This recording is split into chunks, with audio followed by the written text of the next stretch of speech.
এই সভার স্নেহের সভাপতি ও খুলনা বিভাগীয় সাংগঠনিক সম্পাদক উপস্থিত নেতৃবৃন্দ, সামনে আমার উপস্থিত সাথী বন্ধুগণ, আসসালামু আলাইকুম।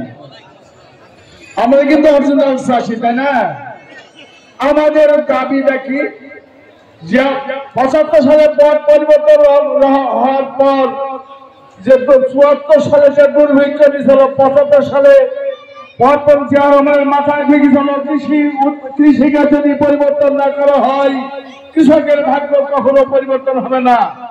তাই কৃষকের খাল খনন করেছে, যন্ত্রপাতি দিয়েছে, কৃষিতে ভর্তুকি দিয়েছে, দেওয়ার পর কৃষিতে স্বয়ং সম্পাদকের সমস্ত মাল বাইরে কি কাছে বাইরে বহিরাষ্ট্রে দিয়েছে।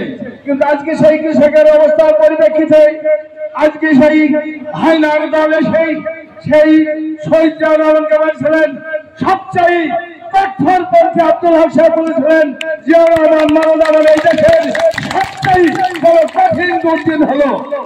কথা আছে, দেখেন আমি আপনাদের কাছে অর্ডার করেছিলাম যাতে কৃষকের যে আমাদের যে প্রধান অতিথি আসবেন তাদের কাছে প্রথম দাবি হচ্ছে এই কৃষি খাতে ভর্তুকি দিতে হবে, কৃষি যন্ত্রপাতি ভর্তুকি দিতে হবে, সার ডিজেলের ভর্তুকি দিতে হবে। আর একটি কথা, আমার ইউনিয়নের তথা আমার গান্ধী থানা কোন কৃষক যদি সেই ফ্যাসিস্ট হাসিনার সহচররা যদি কেউ মারে, কেউ অত্যাচার করে, তাকে সবভাবে ঠ্যাং ভাঙিয়ে চুরমার করে দেবেন।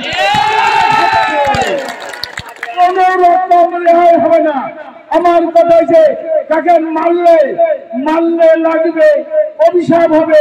আল্লাহ বলেছে মানুষকে বলে না, কিন্তু আওয়ামী লীগের ফ্যাসিস্ট আওয়ামী লীগের মারলে আপনারা দরকার বসে হবে। আমার কথা ছিল আপনাদের আজকে আমার এক চাষি ছেলেকে মেরেছে, কে একজন আওয়ামী লীগের চোর বলতে চাই, তাকে সাধারণ দিতে চাই। কোন রকম কোন কৃষকের গায়ের হাতে কোন কৃষকের গাছের বারবারে তাকে ঠ্যাং এবং হাত চুমার করে দিই, তারপরে আমার কানে সংবাদ দেবেন। এই বলে আমার বক্তব্য শেষ করছি। খোদা হাফেজ। বাংলাদেশ জিন্দাবাদ। তারুণ্যের আহ্বান, তারিকা জিন্দাবাদ, খালেদা জিন্দাবাদ। এ পর্যায়ে বক্তব্য নিয়ে আসছেন মেহেরপুর জেলা বিএনপির জমি আছে তাদের একটা ভাগ করবেন, যাদের 10 থেকে 20 বিঘা জমি আছে তাদের একটা ভাগ করবেন।